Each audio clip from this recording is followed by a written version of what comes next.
আসসালামু আলাইকুম, স্বাগত জানাচ্ছি চ্যানেল আই সংবাদে। এখনকার সংবাদ আয়োজন নিয়ে আপনাদের সাথে আছি মেহরুন্নেসা তাহমিনা। বিস্তারিত সংবাদের শুরুতে জানিয়ে দিচ্ছি ফ্রেশ আটা, ময়দা, সুজি। সংবাদ শিরোনামগুলো। চাঁপাইনবাবগঞ্জ সীমান্তে দুদেশের নাগরিকদের ধাওয়া পাল্টা ধাওয়া ও হাত বোমা বিস্ফোরণে ৫ বাংলাদেশি আহত। পতাকা বৈঠকে বিএসএফ এর দুঃখ প্রকাশ। সৈনিক, রাজনীতিবিদ, রাষ্ট্রনায়ক ৩ ভূমিকাতেই সফল ছিলেন জিয়াউর রহমান। ৮৯তম জন্মবার্ষিকী উপলক্ষে তারেক রহমানের মন্তব্য।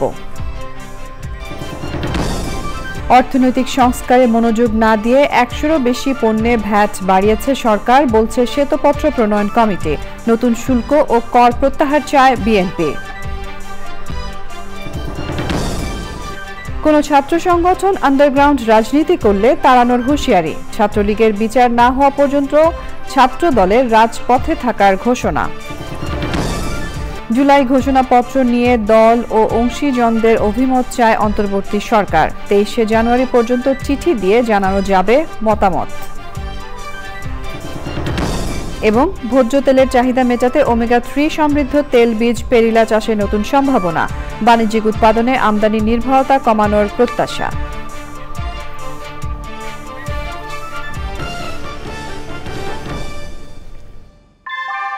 আমরা তৈরি করি বিশ্বমানের জার্মান প্রযুক্তির ভূমিকম্প সহনশীল থার্মেক্স রড, যা আপনার স্থাপনাকে নিরাপদ রাখে প্রজন্ম থেকে প্রজন্ম। সালাম স্টিল, মোস্ট ডিউরেবল স্টিল। সংবাদ শিরোনামগুলো জানাচ্ছিলাম। এখনকার এই সংবাদ আয়োজনে একই সঙ্গে চ্যানেল আই এর ইউটিউব চ্যানেলে এবং চ্যানেল আই এর ওটিটি প্ল্যাটফর্ম আই স্ক্রিনে লাইভ স্ট্রিম হচ্ছে। এবার যাচ্ছে বিস্তারিত প্রসঙ্গে। চাঁপাইনবাবগঞ্জ সীমান্তে আম গাছ কাটাকে কেন্দ্র করে দুদেশের নাগরিকদের মধ্যে ধাওয়া পাল্টা ধাওয়া ও বোমা বিস্ফোরণে ৫ বাংলাদেশি কৃষক আহত হয়েছেন। স্থানীয়রা অভিযোগ করেছেন, ভারত সীমান্ত থেকে ছোড়া হাত বোমা বিস্ফোরণে ওই ৫ জন আহত হন। এই ঘটনায় বিজিবির সঙ্গে পতাকা বৈঠক করে দুঃখ প্রকাশ করেছে বিএসএফ। পরিস্থিতি নিয়ন্ত্রণে ঘটনাস্থলে অতিরিক্ত বিজিবি সদস্য মোতায়েন করা হয়েছে। আশরাফুল ইসলাম রঞ্জুর পাঠানো তথ্য ও ভিডিও চিত্রে সুব্রত গাইনের রিপোর্ট। চাঁপাইনবাবগঞ্জের শিবগঞ্জ উপজেলার বিনোদপুর ইউনিয়নের চৌকা ও কিরণগঞ্জ বিজিবি সীমান্ত ফাঁড়ির মাঝামাঝি এলাকায় শনিবার দুপুরে আম গাছ কাটাকে কেন্দ্র করে উত্তেজনা দেখা দেয়। স্থানীয়রা জানিয়েছেন, দুপুরে সীমান্তে শূন্যরেখার পাশে বাংলাদেশের ভেতরে গম কাটতে গিয়েছিলেন চাষিরা। সে সময় উত্তেজনা দেখা দিলে ভারতীয়রা বাংলাদেশের ভেতরের কয়েকটি আম গাছ কেটে ফেলেন। এ নিয়ে বাংলাদেশ ও ভারতের নাগরিকদের মধ্যে ধাওয়া পাল্টা ধাওয়া হয়। সে সময় টিয়ার শেল ও হাতবোমা বিস্ফোরণে ৫ বাংলাদেশি কৃষক আহত হয়েছেন বলে জানিয়েছেন চাঁপাইনবাবগঞ্জের মহানন্দা ৫৯ বিজিবি। ভারতের পাবলিক বাংলাদেশে এসে বোরে বাগান, আম গাছ, ফসল পানি সবকিছু নষ্ট করে দেয়। ভারতের বিএসএফ নিজের হাতে ইট পাটকেল গ্যাস বাংলাদেশের উপর নিরপেক্ষ করে। বিএসএফ ইট কুল টিয়ার শেল সবই চালাচ্ছে। আমাদের বিজিবির একজনের আঙুল ফেটে গেছে। আর যে জ্বালাতে আমরা থাকতে পারছি না। খুব আমাদের উপরে অনেক অত্যাচার হচ্ছে। কখনো বাংলাদেশের মাটিতে তারাকে ঢুকতে দেবো না। আমরা যতটুকু রক্ত দিয়ে আমার দেশ স্বাধীন করেছি, এই দেশকে আমরা কখনোই ব্যবহৃত দিতে পারবো না। ভারতকে আমরা দেবো না, ১ ইঞ্চি মাটিও আমরা ছেড়ে দেবো না। পরিস্থিতি নিয়ন্ত্রণে ঘটনাস্থলে বিজিবির অতিরিক্ত সদস্য মোতায়েন করা হয়েছে। সম্প্রতি চৌকা সীমান্তে বিএসএফ এর কাঁটাতারের বেড়া নির্মাণ নিয়ে উত্তেজনা দেখা দেয়। সে সময় চৌকা সীমান্তে বিজিবি ও বিএসএফ এর মধ্যে ব্যাটালিয়ন কমান্ডার পর্যায়ের পতাকা বৈঠক হয়। Subrata Gain, channel I. নবীন উদ্যোক্তাদের সঙ্গে বৈঠক করেছেন প্রধান উপদেষ্টা প্রফেসর ডক্টর মোহাম্মদ ইউনূস। রাষ্ট্রীয় অতিথি ভবন যমুনায় এই বৈঠকে ১৫ জন নারী ও পুরুষ উদ্যোক্তা অংশ নেন। প্রধান উপদেষ্টার সঙ্গে বৈঠকে আর্থিকভাবে স্বাবলম্বী হয়ে ওঠার সংগ্রামের গল্প বলেন উদ্যোক্তারা। প্রধান উপদেষ্টার কাছে বিভিন্ন বিষয়ে পরামর্শ চান তারা। বৈঠকে অংশ নেয়া উদ্যোক্তাদের বেশিরভাগ গ্রামীণ টেলিকম ট্রাস্ট ও গ্রামীণ ট্রাস্ট থেকে বিনিয়োগ নিয়ে ব্যবসা করছেন। বিনিয়োগের পাশাপাশি উপযুক্ত প্রশিক্ষণের ব্যবস্থা করে দেওয়ার জন্যও প্রধান উপদেষ্টার প্রতি আহ্বান জানান উদ্যোক্তারা।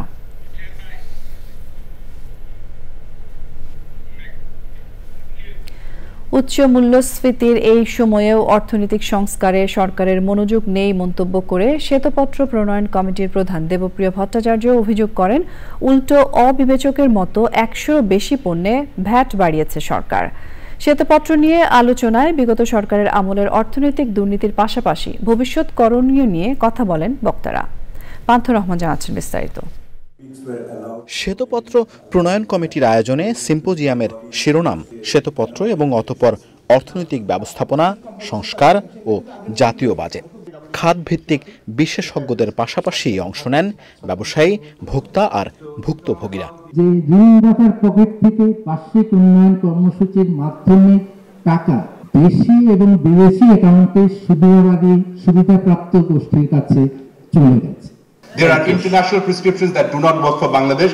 We have seen, our energy advisors said, push back against the energy price rise. Yes, it's right. এখন আমরা এফোর্ড করতে পারবো না। আমলাতন্ত্র পাই, ব্যবসায়ীদের একটা অংশ পাই এবং আন্তর্জাতিক সংস্থা পাই, বিশ্ব bank, IMF, Asian development bank, এই সমস্ত প্রতিষ্ঠানগুলো যে ভাষায় অ্যাপ্রিসিয়েট করেছে গত সরকার, আউটস্ট্যান্ডিং গ্রোথ, আউটস্ট্যান্ডিং অ্যাচিভমেন্ট, এগুলি যারা ব্যবহার করেছেন তাদের তো দায়িত্ব নিতে হবে, কারণ তাদের এই সাপোর্টটা গত সরকারকে শক্তি জুগিয়েছে এই সমস্ত কাজ করার জন্য।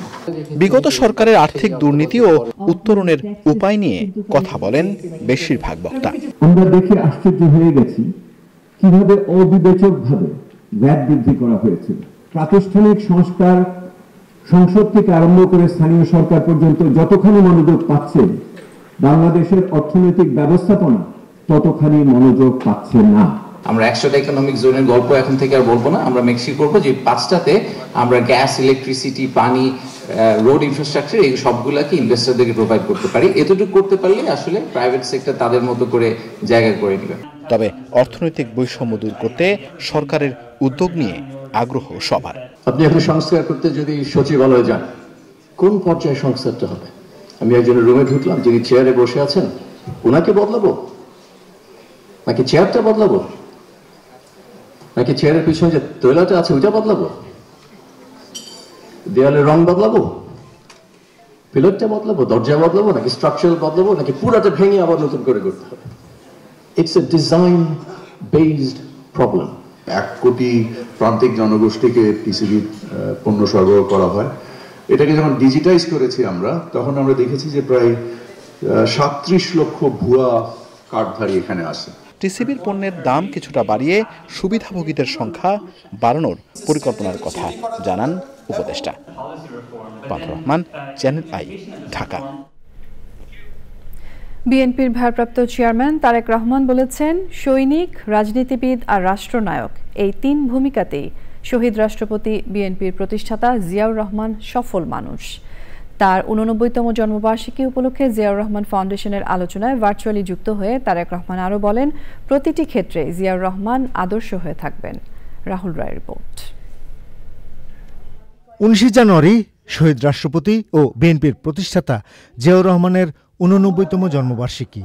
আগের দিন রাজধানীতে জিয়াউর রহমানের জীবনী নিয়ে আলোকচিত্র প্রদর্শনী ও আলোচনা সভা করেছে জিয়াউর রহমান ফাউন্ডেশন, যার গল্প আমাদের দর্শন শীর্ষক আলোচনায় অংশ নেন বিশিষ্টজন ও বিএনপির সিনিয়র নেতারা।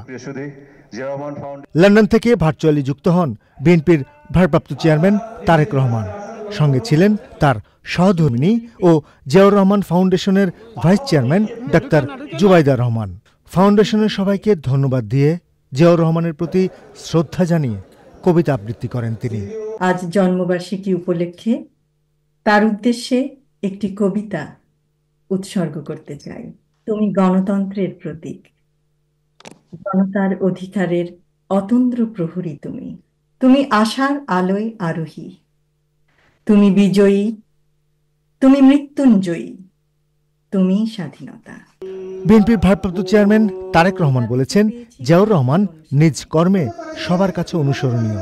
শহীদ রাষ্ট্রপতি জিয়াউর রহমানকে আমরা হয়তো 3 ভাবে দেখতে পাই। ওনার সৈনিক হিসাবে, ওনার সৈনিক জীবন থেকে, ওনার রাজনীতিবিদ জীবন থেকে, ওনার স্টেটসম্যানের জীবন থেকে, আগামী দিনের ভবিষ্যৎ নেতৃবৃন্দ যারা আসবে বাংলাদেশে, ভবিষ্যৎ সৈনিক যারা আসবেন বাংলাদেশে, ভবিষ্যৎ রাজনীতিবিদ যারা দেশকে পরিচালনা করবেন, আমি দৃঢ়ভাবে বিশ্বাস করি প্রত্যেকের জন্য অনেকগুলো অনুকরণীয় হোক অথবা অনেকগুলো এক্সাম্পল হোক, অনেকগুলো বিষয় উদাহরণস্বরূপ হোক, ওনার কাছ থেকে আমরা নিতে পারবো, যা এই দেশকে, এই দেশের মানুষকে একটি উজ্জ্বল ভবিষ্যতের দিকে নিয়ে যেতে সক্ষম হবে বলে ওনার সন্তান হিসেবে আমি দৃঢ়ভাবে বিশ্বাস করি।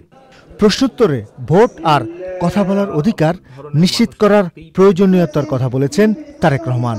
মানুষের ভোট দানের ক্ষমতা থাকতেই হবে যে কোনো মূল্যে, দুই মানুষের কথা বলার অধিকার থাকতেই হবে, মত প্রকাশের অধিকার থাকতেই হবে। এই দুটোকে বাধাগ্রস্ত করা যাবে না। সকলে যদি আমরা দলমত নির্বিশেষে এই দুটোতে অন্তত একমত থাকি, তাহলে স্বৈরাচার মুক্ত একটা ব্যবস্থা আমরা ধীরে ধীরে গড়ে তুলতে পারবো। ধন্যবাদ। শহীদ রাষ্ট্রপতি ও বিএনপির প্রতিষ্ঠাতা জিয়াউর রহমানের জন্মবার্ষিকীতে রোববার সকালে তার সমাধিতে শ্রদ্ধা জানাবেন বিএনপি মহাসচিব সহ সিনিয়র নেতারা। বিকেলে রাজধানীতে আলোচনা সভায় প্রধান অতিথি হিসেবে ভার্চুয়ালি যুক্ত হবেন বিএনপির ভারপ্রাপ্ত চেয়ারম্যান তারেক রহমান।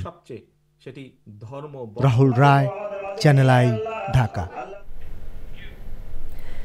বিএনপি নেতারা বলেছেন, অন্তর্বর্তী সরকার অর্থনৈতিক ভিত্তি তৈরির দিকে মনোযোগ না দিয়ে শুল্ক ও কর আরোপ করেছে। তারা অভিযোগ করেছেন, সরকারের এই সমন্বয়হীনতা ও অদক্ষতা জনমানুষের দুর্ভোগ বাড়াচ্ছে।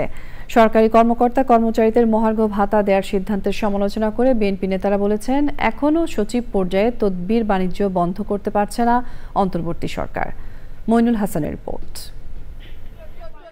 দ্রব্যমূল্য বৃদ্ধি, শুল্ক ও কর নিয়ে বিএনপির অবস্থান বিষয়ে গুলশানে বিএনপি চেয়ারপারসন কার্যালয়ে সংবাদ সম্মেলন। বিএনপির নেতারা বলেছেন, জনগণের চাহিদা বিবেচনা না করে কর আরোপ করে সহজ উপায় বেছে নিয়েছে অন্তর্বর্তী সরকার। বিগত সরকারের লুটপাটের যে বাজেট, সেখান থেকে তারা সরে এসে তাদেরকে নিজস্ব একটা এই সময়ের জন্য যতদিন তারা থাকবে ক্ষমতায় একটা অন্তর্বর্তীকালীন বাজেট দেওয়া উচিত ছিল বলে আমি মনে করি। নতুন আরোপিত ভ্যাট ও কর অবিলম্বের প্রত্যাহার এবং ভ্যাটের হার না বাড়িয়ে আওতা বাড়ানোর দাবি জানান বিএনপির মহাসচিব। জনগণের চাহিদা বিবেচনায় আগামী বাজেট হওয়ার আহ্বান জানান তিনি।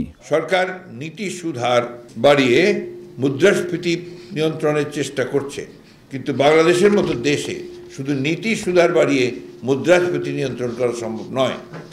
একদিকে নীতি সুধার বাড়ানো, অন্যদিকে ভ্যাট বাড়ানো হচ্ছে। বলা বাহুল্য, এতে একদিকে যেমন অর্থনৈতিক প্রবৃদ্ধি কমবে, অন্যদিকে মুদ্রাস্ফীতি বাড়বে। জনগণের কাছ থেকে সহজ পন্থায় পরোক্ষ কর আদায় করে রাজস্ব বৃদ্ধির এনবিআর এর অযৌক্তিক পরামর্শ জাতীয় স্বার্থ বিরোধী। এছাড়া কর ফাঁকি রোধ করে কর প্রশাসনের উন্নতি করেও রাজস্ব আয় বাড়ানো যায়।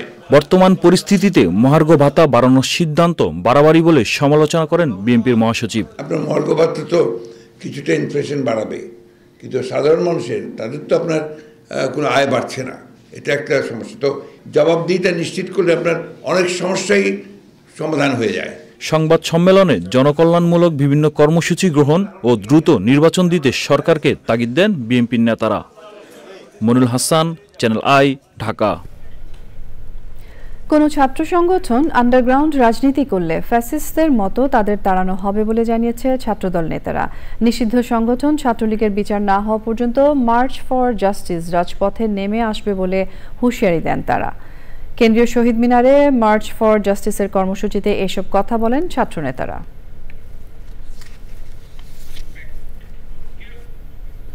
জুলাই ঘোষণাপত্র নিয়ে সর্বদলীয় সংলাপের পরবর্তী কর্মপন্থা হিসেবে গণ অভ্যুত্থানে অংশ নেওয়া রাজনৈতিক দল সহ সব অংশীজন থেকে অভিমত নিচ্ছে অন্তর্বর্তী সরকার। প্রধান উপদেষ্টার প্রেস উইং জানিয়েছে, প্রধান উপদেষ্টার কার্যালয়ের ঠিকানায় উপদেষ্টা মাহফুজ আলম বরাবর যে কেউ চিঠি দিয়ে তাদের মতামত জানাতে পারবেন। আগামী 23 জানুয়ারি পর্যন্ত চিঠি দিয়ে অভিমত জানানো যাবে। অভিমতগুলো পর্যালোচনা করে একটি সংশোধিত ও সর্বজন গ্রাহ্য ঘোষণাপত্র প্রস্তুত করা হবে এবং জনগণের উপস্থিতিতে তা শিগগিরই ঘোষণা করা হবে বলে জানিয়েছে প্রেস উইং।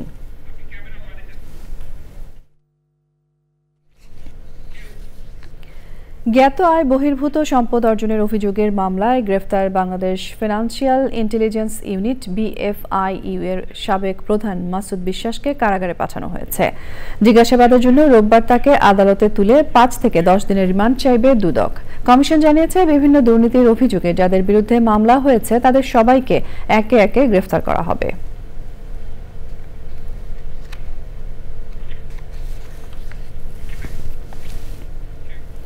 আওয়ামী লীগ সরকারের সময় অগণতান্ত্রিক কর্মকাণ্ডের বিরুদ্ধে ঢাকা বিশ্ববিদ্যালয়ে আন্দোলন করার কারণে গুম ও রিমান্ডে নির্যাতনের শিকার হওয়ার পাশাপাশি জেল খাটতে হয়েছিল বলে জানিয়েছেন সে সময়ের বৈষম্য বিরোধী ছাত্র আন্দোলনের লিয়াজো কমিটির সদস্য আকরাম হোসেন। চ্যানেল আইকে তিনি জানান, বুয়েটের আবরার ফাহাদ হত্যা ও 2021-এ নরেন্দ্র মোদীর বাংলাদেশে আগমনের প্রতিবাদের কারণে তাকে নির্যাতনের শিকার হতে হয়েছে। রাজনীতিবিদদের জেল জীবন নিয়ে মাসুর শাকিলের শনিবারের বিশেষ প্রতিবেদনে আজ থাকছে বৈষম্য বিরোধী আন্দোলনের লিয়াজো কমিটির অন্যতম সদস্য আকরাম হোসেনের কথা। যদি কোন ছাত্রকে আবু বকরের মতো নির্যাতনের শিকার হতে হয়। 2018 সালে ডাকসু নির্বাচনে অংশগ্রহণ, 2019-এ বুয়েটে আবরার ফাহাদ হত্যার প্রতিবাদ ও পরে ভারতের প্রধানমন্ত্রী নরেন্দ্র মোদীর ঢাকা আগমনের প্রতিবাদে ছাত্র অধিকার পরিষদের সাধারণ সম্পাদক হিসেবে আন্দোলনের নেতৃত্ব দিতে গিয়ে আওয়ামী সরকারের রোষানলে পড়েছিলেন বলে জানালেন ঢাকা বিশ্ববিদ্যালয়ের সমাজবিজ্ঞান বিভাগের শিক্ষার্থী আকরাম হোসেন। প্রথমবার রিমান্ডের থেকে আমার সেকেন্ডবার যখন আমি অ্যারেস্ট হই 2022 সালে আবরার ফাহাদের স্মরণ সভা থেকে ঢাকা বিশ্ববিদ্যালয়, সেখানে আমার সাথে ঢাকা বিশ্ববিদ্যালয়ের আরও 24 জন ছাত্রনেতা অ্যারেস্ট হয়। তখন কিন্তু বর্তমান যে উপদেষ্টা আসিফ মাহমুদ তিনিই কিন্তু অ্যারেস্ট ছিলেন আমার সাথে। এবং সেখানে আমরা আমাকে প্রথমে ছাত্রলীগ একবার মারে হলো রাজা ভাস্কর্যের সামনে, ওইখান থেকে আমরা ট্রিটমেন্ট নিতে যাই মেডিকেলের ইমার্জেন্সি থেকে এসে আমাদের অ্যারেস্ট করা হয়, মারতে অ্যারেস্ট করেছে, তুলে নিয়ে এসে শাহবাগ থানায় আনলো। এসি বাহাউদ্দিন প্রচণ্ডভাবে তার বুট জুতা এগুলো দিয়ে আমার বাম পায়ে বড় একটা ফ্র্যাকচার হয়ে যায়, আমার বাম পা হাতে প্রচন্ড লেভেলের ওইখানে টর্চার করে। রমজান মাসে গ্রেপ্তার হওয়ায় ছাত্র বয়সে জেলখানায় পরিবারবিহীন একাকী দুটো ঈদ পালনের দুঃসহ অভিজ্ঞতা হয়েছে তার। দুইটা ঈদ আমাকে জেলে করতে হয়েছে, রমজানের ঈদ, কোরবানের ঈদ। এই দুইটা দিন হলো আমার সবচেয়ে খারাপ লেগেছে। জেলে আমাদের ঈদের দিন ফোন কল করতে দেয়, তখন যেহেতু করোনা 2 মিনিট কেউ এসে সাক্ষাৎ করতে পারে 2 মিনিট করে। এই 2 মিনিটে আমাদের ফ্যামিলিগুলার যে কান্না এবং ওই ফোন কল সেন্টারে আমার কাছে মনে হচ্ছে যদি এই কান্নার যে বর্ণনা এটা যদি কোনো সাহিত্যিক ভাষা, এটা খুবই কারবালার কাহিনীর মতো হতে পারে। সরকারের বিরুদ্ধে কোটা থেকে বৈষম্য বিরোধী আন্দোলনে নারীদের ব্যাপক অংশগ্রহণ ও মত পথের ঊর্ধ্বে উঠে ঐক্য ধরে রাখতে পর্দার আড়ালে থেকে কাজ করেন আকরাম। আমাদের এই যে একটা সার্কেল গড়ে উঠলো ঢাকা কলেজের, নটরডেম কলেজের, বিভিন্ন মাদ্রাসার ফার্স্ট ইয়ারে, এই সার্কেলটাই কিন্তু পরবর্তীতে এই পলিটিক্স শেপিং বলেন, এই গণঅভ্যুত্থান বলেন, আপনি দেখেন এই গণঅভ্যুত্থানে নাহিদ, সার্জিস, হাসনাত, সবাই কিন্তু আমরা একই ব্যাচের। এমন না যে হুট করে আমাদের দেখা হয়েছে। এই গণঅভ্যুত্থানে আপনি প্রথম সারির এবং এরপরে যারা কাজ করেছে সবাই আমরা খুব অ্যাক্টিভলি দেখেছি, আমরা ডে 1 থেকে খুব ভালোভাবে ওয়ার্ক করতাম। এবং আমাদের ওই ব্যাচের বন্ডিংটা হওয়াতে ওই ব্যাচটাই ক্যাম্পাসে পরবর্তীতে 18 সালে যে কোটা বিরোধী আন্দোলন, কোটা সংস্কারের যে আন্দোলন হলো, ডাকসু নির্বাচন হলো, সব জায়গাতে এই ব্যাচটা একটা গুরুত্বপূর্ণ ভূমিকা রাখে। আকরামের আশা, ফ্যাসিস্ট শেখ হাসিনা ও আওয়ামী লীগ মুক্ত গণতান্ত্রিক বাংলাদেশের নতুন অভিযাত্রায় সব রাজনৈতিক দল মতের মধ্যে কার্যকর ঐক্যমত্য দীর্ঘস্থায়ী হবে। মাসুর শাকিল, চ্যানেল আই, ঢাকা। নিজেদের অস্তিত্ব রক্ষায় শুধু আলোচনা আর উদ্যোগ না, পরিবেশ বান্ধব জীবনাচারের ধারণা ও প্রয়োজনীয়তা ভবিষ্যৎ প্রজন্মের মাঝে ছড়িয়ে দেওয়ার তাগিদ দিয়েছেন বিশিষ্টজনেরা। নটরডেম কলেজে 15তম জাতীয় প্রকৃতি সম্মেলনের সমাপনীতে বক্তারা দূষণ রোধ ও বাস্তুতন্ত্র পুনরুদ্ধারে পরিবেশ বান্ধব প্রযুক্তির আবশ্যকতা তুলে ধরেন। মোশাহেদ রনি রিপোর্ট। আমরা যারা নতুন প্রজন্ম, আমরা শিখছি নতুন জিনিস, আমাদের পরিবেশ কেন সুস্থ রাখা উচিত, পরিবেশে কেন নোংরা ফেলানো উচিত, এইসব কারণে এইসব সামিট আসলে আরও করা উচিত। পঞ্চম শ্রেণীর শিক্ষার্থী ধীর জানাচ্ছিলেন নিরাপদ ভবিষ্যৎ বিনির্মাণে নিজের অনুধাবন। 15তম জাতীয় প্রকৃতি সম্মেলন ও শিশুদের 3য় প্রকৃতি সম্মেলনের সমাপনী দিনে দেশের বিভিন্ন স্কুলের শিক্ষার্থীরা জানালেন প্রকৃতি সম্মেলনের অর্জন ও প্রাসঙ্গিকতা। তরুণ প্রজন্ম তারা বিভিন্ন ধরনের সাউন্ড তৈরি করে আমাদের এনভায়রনমেন্ট পলিউটেড করছে, কিভাবে আমরা থামাতে পারি থেকে শুরু করে সলিউশন সকল কিছু আমরা সেখানে তুলে ধরেছি। নেচার নিয়ে যে সতর্কতা একটা বৃদ্ধি পাবে। পার্টিসিপেট করেছিলাম আর্ট কম্পিটিশনে, তো আমি ফার্স্ট হয়েছি আলহামদুলিল্লাহ। This place is our home. আমরা কিন্তু অন্য কোনো প্ল্যানেটসে যেতে পারবো না। পরিবেশটা নষ্ট হয়ে যাচ্ছে, এর পিছনে কি কি কারণ রয়েছে, যেরকম নয়েজ পলিউশন, তারপর প্লাস্টিক। বুড়িগঙ্গা নদীতে যেগুলো আমরা অনেক দেখি ময়লা ফেলানো, এগুলোকে আমরা যদি রিডিউস করে ডাস্টবিনে ফেলতে হয় তাহলে এটা বেশি ভালো হয়। সমাপনী আয়োজনে উঠে আসে সভ্যতার অগ্রযাত্রার নামে নির্বিচার প্রকৃতি ধ্বংসে ভয়াবহ পরিণতির স্বরূপ ও সংকট থেকে উত্তরণের রূপরেখা। শিক্ষা প্রতিষ্ঠান সুন্দর গ্রিন রাখার জন্যে আমাদের সম্মিলিত প্রচেষ্টা দরকার। যদি আমরা সবাই চেষ্টা করি, আমাদের শিক্ষা প্রতিষ্ঠানগুলো যদি সবুজ থাকে, আমরা গাছ লাগাই, গাছের যত্ন করি, আমরা তেমন কোনো কাজ করব না যেন পরিবেশ নষ্ট হয়। আমরা ইচ্ছা করলে অনেক কিছু ছোট ছোট কাজ করতে পারি এবং এই ছোট ছোট কাজের মাধ্যমে অনেক বড় ফল পেতে পারি।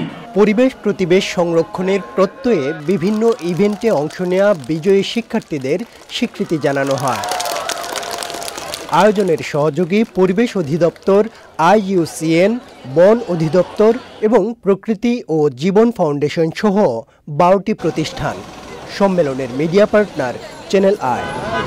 Moshahid Roni, channel I, Dhaka. দেশে দিন দিন বাড়ছে ভোজ্য তেলের চাহিদা। প্রয়োজনের তুলনায় উৎপাদন কম হয়, বাড়ছে আমদানির ব্যয়। আমদানি ব্যয় কমানোর তাগিদ থেকে শেরেবাংলা কৃষি বিশ্ববিদ্যালয়ের অধ্যাপক ডক্টর HM তারিক হোসেন গবেষণার মাধ্যমে দক্ষিণ কোরিয়ার তেলবীজ গোল্ডেন পেরিলা চাষের সম্ভাব্যতা যাচাই করেছেন। ফলে দেশে তৈলবীজ হিসেবে পেরিলা চাষের সম্ভাবনা তৈরি হয়েছে। বিস্তারিত জানাচ্ছেন শাইখ সিরাজ। 2007 সালে প্রথম দক্ষিণ কোরিয়া থেকে গোল্ডেন পেরিলা বীজ সংগ্রহ করে গবেষণা করেন শেরেবাংলা কৃষি বিশ্ববিদ্যালয়ের কৃষিতত্ত্ব বিভাগের অধ্যাপক ডক্টর HM তারিক হোসেন। তিনি মনে করেন বাংলাদেশে ভোজ্য তেলের চাহিদা পূরণে উল্লেখযোগ্য ভূমিকা রাখতে পারে এই পেরিলা। ফলের বাগানে হতে পারে, আমরা পেঁপে বাগানে করে দেখেছি, পেয়ারা বাগানে করে ইন্টারক্রপিং হিসাবে এটা নেওয়া যায়। ইভেন রাস্তার ধারেও এটা ফেলে দিলে হয়। বাড়ির আঙ্গিনাতে অনেক পতিত জমি থাকে, সেখানে সে যদি লাগায় বাড়তি একটা তেল পাবে। লোকাল যে ঘানি, এই ঘানিতে ভাঙিয়ে রেখেছি 10 কেজি বীজে আপনার প্রায় 4 কেজি তেল চলে আসে। 10% অয়েল ডোমেস্টিক্যালি প্রোডাকশন হয়, যে কারণে 90% বাইরে থেকে আসে বলে এই যে তেল নিয়ে নানা ধরনের তেলস্মাতি হচ্ছে, এই তেলস্মাতি কিছুটা এটা সাপোর্ট দিতে পারবে। পেরিলা তেলে প্রচুর পরিমাণে ওমেগা 3 ফ্যাটি অ্যাসিড রয়েছে। গবেষকরা বলছেন এই তেলের ব্যবহার স্বাস্থ্যের জন্য উপকারী। ওমেগা 3 হচ্ছে স্যার, এটা হচ্ছে আমরা বাংলাদেশে 51% পেয়েছি, আর ইন্টারন্যাশনাল স্ট্যান্ডার্ড 50 থেকে 60। যেটার জন্য হার্টের জন্য বলেন, ব্লাড প্রেশার বলেন, অ্যান্টি এজিং বলেন, এগুলোর পারপাসের জন্য ওমেগা 3 অ্যাসিডের গুণাগুণ অতুলনীয়। 2020 সালে জাতীয় বীজ বোর্ড সাউথ কোরিয়ান ভ্যারাইটির সাউ পেরিলা 1 জাতটি নিবন্ধন দেয় এবং স্থানীয় কৃষকদের জন্য অবমুক্ত করা হয়। কতটুকু জমিতে করলেন? 12 একর আমার টার্গেট ছিল। আপনার টোটাল ইনভেস্টমেন্ট কত ছিল? আপনি তেল এবং সিড হিসেবে যা বিক্রি করলেন সেটাতে কি আসলো? খরচ হয়েছিল আমার 7 লাখের মতো। প্রকৃত আমার টার্গেট ছিল 12 লাখ, কিন্তু রানিং অ্যামাউন্ট ছিল 8.5 লাখের মতো। আচ্ছা, স্যাম্পল হিসেবে কিছু বীজ পাঠিয়েছি আমরা। কোথায় পাঠিয়েছেন? কোরিয়াতে গিয়েছে এবং চীনে গিয়েছে। এশিয়ার বিভিন্ন দেশে বহু আগ থেকেই স্বাস্থ্যসম্মত উপাদেয় একটি তেল হিসেবে ব্যবহার হয়ে আসছে খাবার জন্য। আমাদের দেশে সম্প্রতি এর গবেষণা শুরু হয়েছে এবং ইতিমধ্যেই কৃষক পর্যায়ে কিছু কিছু বীজ বিতরণ করা হয়েছে। এই পেরিলা যদি গবেষণা সফল হয় তাহলে আগামীতে ভোজ্য তেলের চাহিদার কিছুটা কমাবে। ঢাকার শেরেবাংলা কৃষি বিশ্ববিদ্যালয় থেকে শাইখ সিরাজ, চ্যানেল। আমাদের এবার প্রসঙ্গ আই স্পোর্টস। যাচ্ছি পরের সংবাদে। নৌ পরিবহন, শ্রম ও কর্মসংস্থান উপদেষ্টা অবসরপ্রাপ্ত ব্রিগেডিয়ার শাফাত হোসেন বলেছেন, নৌপথে অটোমেটিক আইডেন্টিফিকেশন সিস্টেম চালু করতে চায় সরকার। এটি চালু হলে নদীতে ডাকাতি এবং নৌপথে নিরাপত্তা বৃদ্ধি পাবে। ভোলার কয়েকটি প্রকল্প উদ্বোধন করে তিনি বলেন, চোরদের আগামী নির্বাচনে ভোট দেওয়ার ব্যাপারে জনগণকে সচেতন থাকতে হবে। ভোলা প্রতিনিধি হারুনুর রশিদের পাঠানো তথ্য ভিডিও চিত্রে জাকি আক্তারের ডেস্ক রিপোর্ট। শনিবার ভোলার দৌলত খান তজুমুদ্দিন মনপুরা চরফ্যাশন উপজেলার কয়েকটি অত্যাধুনিক নৌবন্দর স্থাপন ও চলমান কাজের অগ্রগতি ও বিচ্ছিন্ন কলাতলী ইউনিয়নের ঢালচরের নবনির্মিত ঢালচর লঞ্চঘাট উদ্বোধন করেন নৌ পরিবহন, শ্রম ও কর্মসংস্থান উপদেষ্টা অবসরপ্রাপ্ত ব্রিগেডিয়ার শাফাত হোসেন। উদ্বোধন শেষে স্থানীয় বাসিন্দাদের সঙ্গে শুভেচ্ছা ও মতবিনিময় সভায় নদীতে ডাকাতি এবং নিরাপত্তা নিয়ে অন্তর্বর্তী সরকারের পরিকল্পনা নিয়ে কথা বলেন। এগুলো নিয়ে নৌ পুলিশ বাড়ানো হচ্ছে, নৌ পুলিশের জলযান কেনার পরিকল্পনা হচ্ছে। একই সাথে কোস্টগার্ডের স্ট্রেংথ বাড়াবার কথা আমরা বলবো, যাতে কোস্টগার্ড যা আছে এখন তার থেকে যেন বেশি থাকে। তো এখন ব্যাপার হচ্ছে আমাদের নৌপথ বিশাল, অনেক বড় নৌপথ, সর্বত্র ক্ষেত্রে তো করা যাবে না, কিছু কিছু জায়গাতে যেখানে ফিজিক্যাল প্রেজেন্স লাগবে, আবার কিছু কিছু জায়গা হয়তো সার্ভেলেন্সের মাধ্যমে দেখা হবে। চরাঞ্চলে জনগণের দাবি বাস্তবায়ন হলে নতুন সম্ভাবনার দ্বার প্রান্তে পৌঁছানো সম্ভব বলেছে বিআইডব্লিউটিএ। আমাদের সময়ের অভাবে আমরা এটা স্টাডি পর্যায়ে শেষ করেছি, কিন্তু আমরা এই কনস্ট্রাকশন পর্যায়ে যেতে আমাদের সময় লাগবে, কিন্তু ওয়ার্ল্ড ব্যাংক আমাদেরকে সময় দিচ্ছে না, আমাদের 1 বছর সময় আছে সামনে, এর ভিতরে শেষ করতে হবে। চলমান কার্যক্রম দ্রুত সম্পন্ন করার তাগিদ দেন নৌ পরিবহন, শ্রম ও কর্মসংস্থান উপদেষ্টা জাকিয়া আক্তার, চ্যানেল আই। সংবাদের এই পর্যায়ে আমরা নিয়ে নিচ্ছি একটা বিরতি, এবং বিরতির পর্যায়ে থাকছে কলকাতার আরজি কর মেডিকেলে চিকিৎসককে ধর্ষণ ও হত্যা ঘটনায় একমাত্র অভিযুক্ত সঞ্জয় রায় দোষী সাব্যস্ত, সাজা ঘোষণা সোমবার।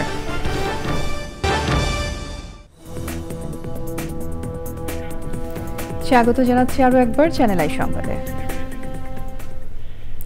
চট্টগ্রামের জলাবদ্ধতা নিরসনে মেগা প্রকল্প পরিদর্শন করেছেন অন্তর্বর্তী সরকারের 4 উপদেষ্টা। বাস্তবায়নকারী চট্টগ্রাম উন্নয়ন কর্তৃপক্ষ ও সেনাবাহিনীর 34 ইঞ্জিনিয়ারিং কনস্ট্রাকশন ব্রিগেডের দায়িত্বপ্রাপ্তরা কাজের অগ্রগতি তুলে ধরেন। পরিদর্শন শেষে পরিবেশ, বন ও জলবায়ু পরিবর্তন বিষয়ক উপদেষ্টা সৈয়দা রিজওয়ানা হাসান বলেছেন, শহরের জলাবদ্ধতার প্রধান কারণ খাল নালা দখল। জলাবদ্ধতা নিরসনের সব কাজের দায় দায়িত্ব সংশ্লিষ্টদের নিতে হবে বলেও জানান তিনি। পরিদর্শনের সময় চট্টগ্রাম সিটি মেয়র, বিভাগীয় কমিশনার ও জেলা প্রশাসক উপস্থিত ছিলেন। খালের প্রবাহ বাধাগ্রস্ত হচ্ছে, এই যে পাহাড়গুলো কাটার ফলে মাটিগুলো এসে পড়তেছে এটার কারণে। আরেকটা হচ্ছে প্রচুর পলিথিন এবং প্লাস্টিক, তো তিনটাই জটিল সমস্যা। পলিথিন এবং প্লাস্টিকটা আপনারা যারা আমার ইন্টারভিউ নিচ্ছেন তারা আজকের থেকে ব্যবহার বন্ধ করে দেন, আর আপনারা গণমাধ্যম হিসেবে সচেতনতা গড়ে তোলেন যাতে এইগুলো আর কেউ ব্যবহার না করে। গবেষণা প্রতিষ্ঠান সেন্টার ফর পলিসি ডায়ালগ সিপিডির নির্বাহী পরিচালক ডক্টর ফাহমিদা খাতুন বলেছেন, সম্প্রতি আরোপিত প্রায় 100-এরও বেশি পণ্যে সম্পূরক শুল্ক ও ভ্যাট থেকে সংগ্রহ করা 12,000 কোটি টাকার মধ্যে 7,000 কোটি টাকা সরকারের মহার্ঘ ভাতা বাবদ ব্যয় করা হবে, হাতে থাকবে 5,000 কোটি টাকা। এই দ্বন্দ্বমূলক নীতির কারণে দেশের অর্থনীতি আরও ক্ষতিগ্রস্ত হবে বলে মন্তব্য করেন তিনি। রাজধানীতে প্রবাসী আয় বৃদ্ধিতে করণীয় শীর্ষক সেমিনার ও অভিবাসী দিবস বিতর্ক প্রতিযোগিতার বিজয়ী ও রানার আপ দলকে দেয়া সংবর্ধনা অনুষ্ঠানে তিনি বলেন, রুগ্ন শিল্প ও নতুন উদ্যোক্তাদের সহায়তায় 2.5% প্রণোদনা দেওয়ার কথা থাকলেও জীবনভর তা অব্যাহত থাকছে, এতে অন্যরা সুবিধাবঞ্চিত হচ্ছে। হুন্ডির দৌরাত্ম্য কমিয়ে সঠিক চ্যানেলে অর্থ পাঠানোর জন্য প্রবাসীদের উৎসাহিত করতে তাদের সুযোগ সুবিধা বাড়ানোর পরামর্শ দেন তিনি। অনুষ্ঠানে মূল প্রবন্ধ উপস্থাপন করেন ডিবেট ফর ডেমোক্রেসির চেয়ারম্যান হাসান আহমেদ চৌধুরী কিরণ।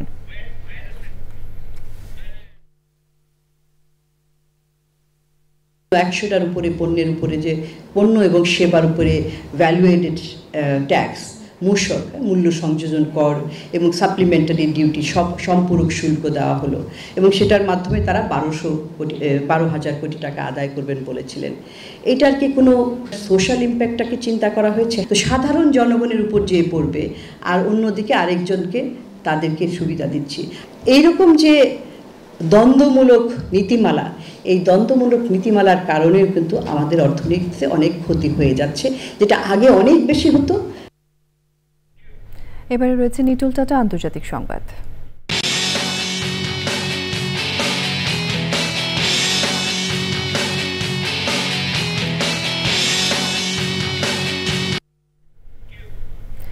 কলকাতার আরজি কর মেডিকেলে চিকিৎসককে ধর্ষণ ও হত্যা ঘটনায় অভিযুক্ত সিভিক ভলান্টিয়ার সঞ্জয় রায়কে দোষী সাব্যস্ত করেছেন দেশটির আদালত।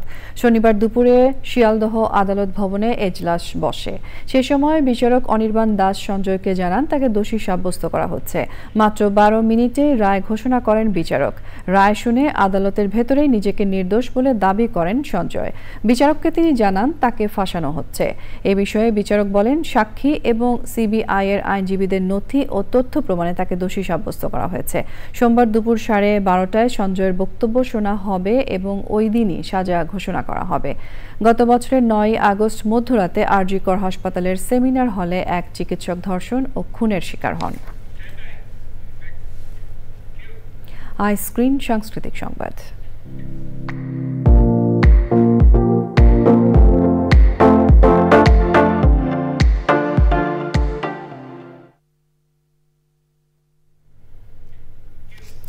পর্দা নামতে যাচ্ছে 23তম ঢাকা আন্তর্জাতিক চলচ্চিত্র উৎসবের শেষ সময়ে, তাই দর্শকদের উপস্থিতিও ছিল বেশি। সপ্তম দিনের প্রদর্শনীতে ছিল আগন্তুক, ফাতেমা, যোগাযোগ সহ বেশ কয়েকটি চলচ্চিত্র। এছাড়াও ছিল যুদ্ধের বাস্তবতার প্রেক্ষাপটে এক অনন্য মানবিক গল্প নিয়ে চলচ্চিত্র দ্য সাইলেন্ট রুট। উৎসব জুড়ে দেশি বিদেশি মিলিয়ে মোট 202টি চলচ্চিত্র প্রদর্শিত হবে। রোববার চলচ্চিত্র উৎসবের সমাপনী অনুষ্ঠিত হবে। উৎসবটি সবার জন্য উন্মুক্ত। জাগতিক প্রকাশনের আয়োজনে বিশ্ব সাহিত্য কেন্দ্রে অনুষ্ঠিত হল কবি বকুল আশরাফের দেশে দেশে কবি ও কবিতা। আলোচিত কবিদের জীবন থেমেছে অনূর্ধ্ব 40-এ, বই প্রসঙ্গ, আলাপ ও আড্ডা। আয়োজনে আয়োজকরা বলেন, বইটির মাধ্যমে বিভিন্ন দেশের কৃষ্টি সংস্কৃতি সম্পর্কে যেমন জানা যাবে, তেমনি কবিদের জীবনাচরণও ফুটে উঠেছে বইটিতে। এটি পরবর্তী প্রজন্মকে নানাভাবে অনুপ্রাণিত করবে বলে মনে করেন সংশ্লিষ্টরা।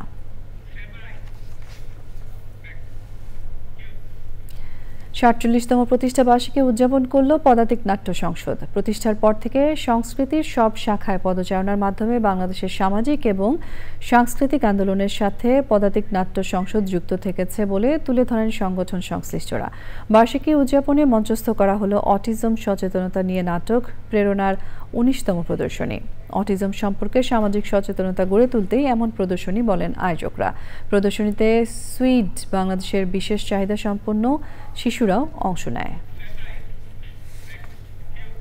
এবারে রয়েছে কৃষি সংবাদ।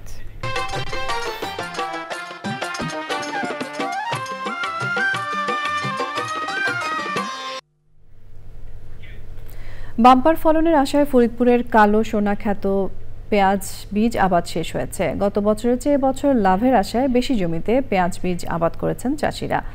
সার্বক্ষণিক পরিচর্যায় পেঁয়াজ বীজ এবছর বাম্পার ফলন হওয়ার পাশাপাশি ভালো দাম পাওয়ার আশা চাষিদের। প্রকৃতি সংবাদ।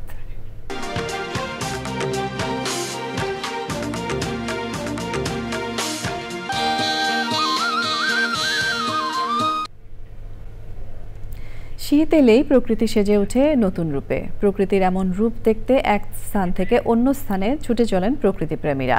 এমনই প্রাকৃতিক সৌন্দর্যে ঘেরা স্থান নরসিংদীর নাগরিয়াকান্দি। মেঘনা নদীর পাড়ে সূর্যমুখী বাগান আর নানান রঙের ফুল মুগ্ধ করে দর্শনার্থীদের।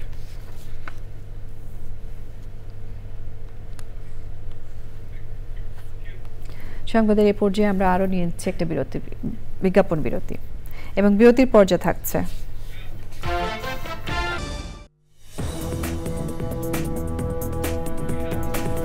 স্বাগত জানাচ্ছি আরও একবার চ্যানেল আই সংবাদে। চুয়াডাঙ্গার আলমডাঙ্গা উপজেলার কয়েকটি গ্রামের ৩৭ ব্যক্তিকে ইটালি পাঠানোর প্রতিশ্রুতি দিয়ে লিবিয়ায় নিয়ে জিম্মি করে মোটা অঙ্কের টাকা আদায়ের জন্য নির্যাতন চালানোর অভিযোগ উঠেছে। নির্যাতনের দৃশ্য জিম্মিদের স্বজনদের ভিডিও কলে দেখিয়ে টাকা আদায়ের চেষ্টা করছে জিম্মিকারীরা।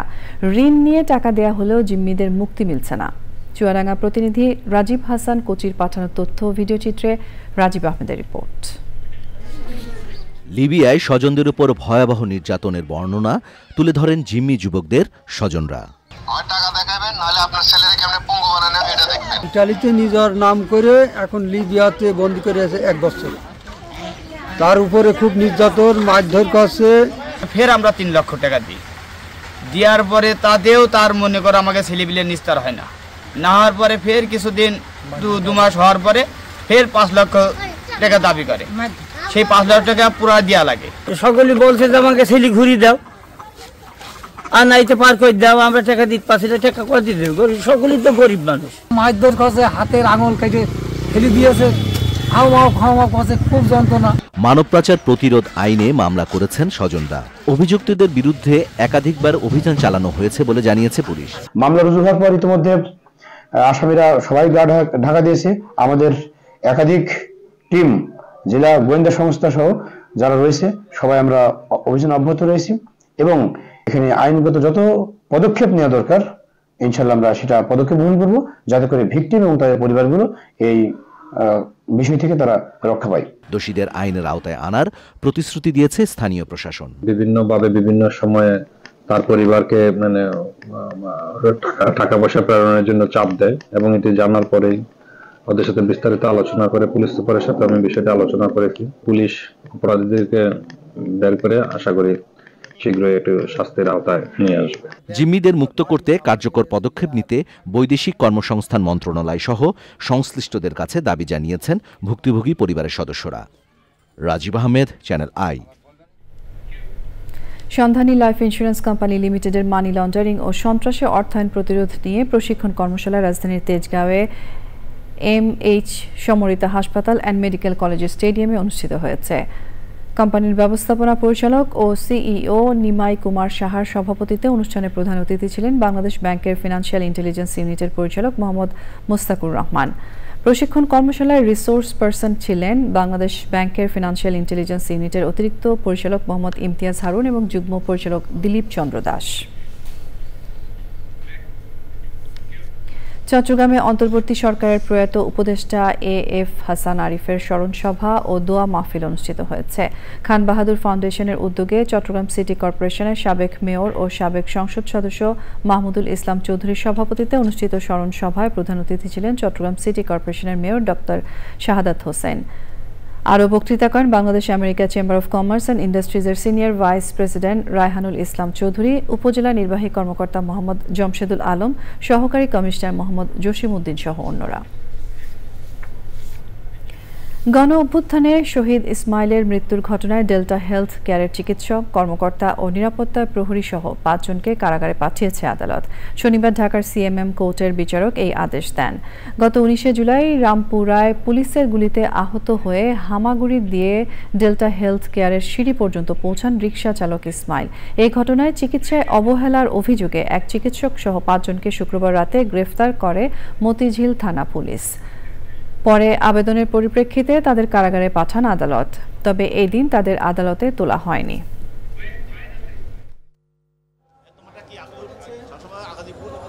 বৈষম্যবিরোধী ছাত্র আন্দোলনের সময় যে একজন রিকশাওয়ালা গুলিবিদ্ধ হয় এবং নিজে গুলিবিদ্ধ হওয়ার পরে তাকে রক্ষা করার সময় ওখানে কেউ ছিল না, সে নিজের ইচ্ছাই সে হামাগুড়ি দিয়ে চিকিৎসা করার জন্য সেটা রামপুরার অবস্থিত একটি ডেল্টা হেলথ কেয়ার, সেখানে সে হামাগুড়ি দিয়ে সিঁড়ি বেয়ে সে উপরে যায়, কিন্তু তাকে সেখানে কোনো চিকিৎসা করা হয় নাই এবং এই মামলা অবশ্যই রিমান্ডের প্রয়োজন আছে। সেটা পরবর্তীতে তদন্তকারী কর্মকর্তা তাদের জন্য রিমান্ড প্রার্থনা করবেন এবং তাদেরকে সেই হিসাবে পরবর্তীতে আইনগত ব্যবস্থা গ্রহণ করা হবে। সংবাদের এই পর্যায়ে আমরা নিয়ে নিচ্ছি আরও একটা বিরতি এবং বিরতির পর খেলার খবরে যা থাকছে।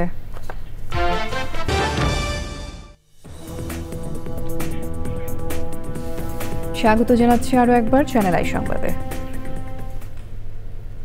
বিশ্বজুড়ে দেশীয় পণ্যের প্রসার ঘটাতে ব্রাজিলে আসন্ন মেড ইন বাংলাদেশ এক্সপো 2025 উপলক্ষে রংপুরে উদ্যোক্তা ও আমদানি রপ্তানিকারকদের নিয়ে আলোচনা সভা হয়েছে।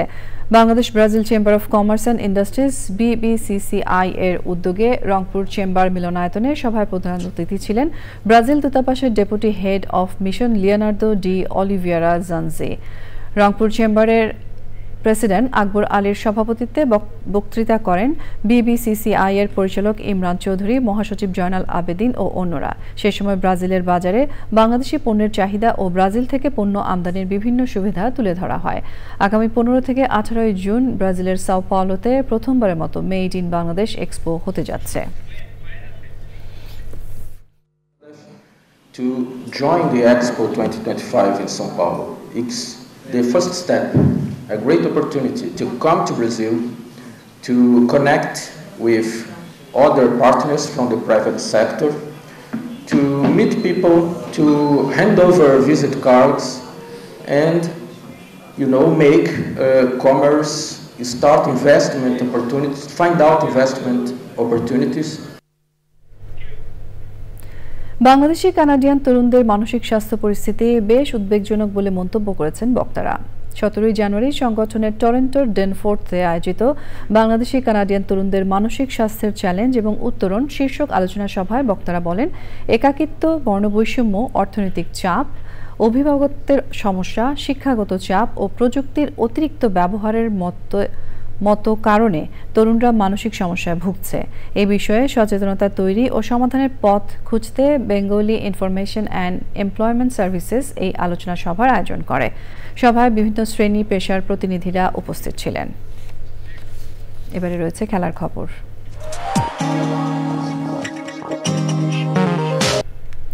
একান্নতম Aga Khan gold cup golf টুর্নামেন্টের সমাপনীতে বিজয়ীদের পুরস্কার প্রদান করা হয়েছে। টুর্নামেন্টে উইনার হয়েছেন অবসরপ্রাপ্ত brigadier general Mohammad Zahid Hasan, runner up অবসরপ্রাপ্ত মেজর শেখ মোহাম্মদ ইউনুস রেজা এবং লেডিজ উইনার শামীম আরা সাদেক। পুরস্কার প্রদান করেন বিমান বাহিনী প্রধান air chief marshal Hasan Mahmud খান।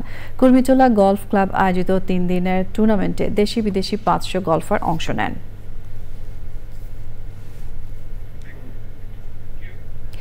মিডিয়াকম ব্যাডমিন্টন টুর্নামেন্ট 2025-এর ফাইনাল ম্যাচে চ্যাম্পিয়ন হয়েছে চ্যানেল নিউজ 24। রাজধানীর গুলশানে মিডিয়াকম লিমিটেডের নিজস্ব প্রাঙ্গণে অনুষ্ঠিত ফাইনাল খেলায় বাংলাদেশ প্রতিদিনকে হারিয়ে শিরোপা জয় করে প্রতিষ্ঠানটি। খেলা শেষে বিজয়ীদের হাতে পুরস্কার তুলে দেন মিডিয়াকম লিমিটেডের ব্যবস্থাপনা পরিচালক ও অ্যাডকো প্রেসিডেন্ট অঞ্জন চৌধুরী। এই সময় আরও উপস্থিত ছিলেন মিডিয়াকম লিমিটেডের প্রধান নির্বাহী কর্মকর্তা অজয় কুমার কুন্ডু সহ স্কয়ার গ্রুপের অন্যান্য ঊর্ধ্বতন কর্মকর্তারা।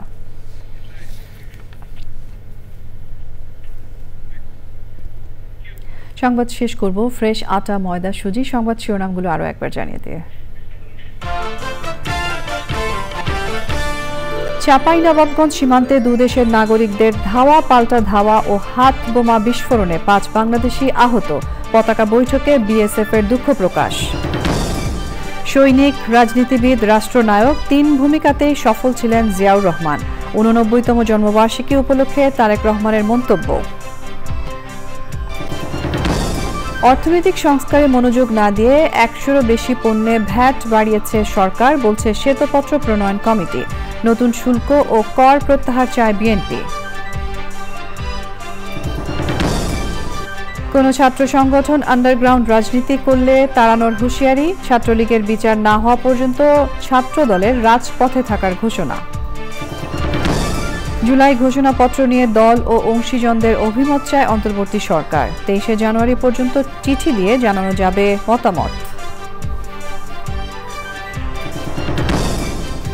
এবং ভোজ্য তেলের চাহিদা মেটাতে ওমেগা-3 সমৃদ্ধ তেলবীজ পেরিলা চাষে নতুন সম্ভাবনা।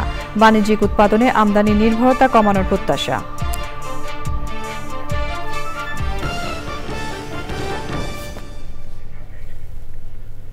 প্রিয় দর্শক, চ্যানেল আইয়ের সর্বশেষ সংবাদ জানতে ভিজিট করুন channelionline.com-এ। যুক্ত থাকুন আমাদের সোশ্যাল মিডিয়া প্ল্যাটফর্মগুলোর সাথে। এই সঙ্গে শেষ করছি আমাদের এখনকার সংবাদ আয়োজন।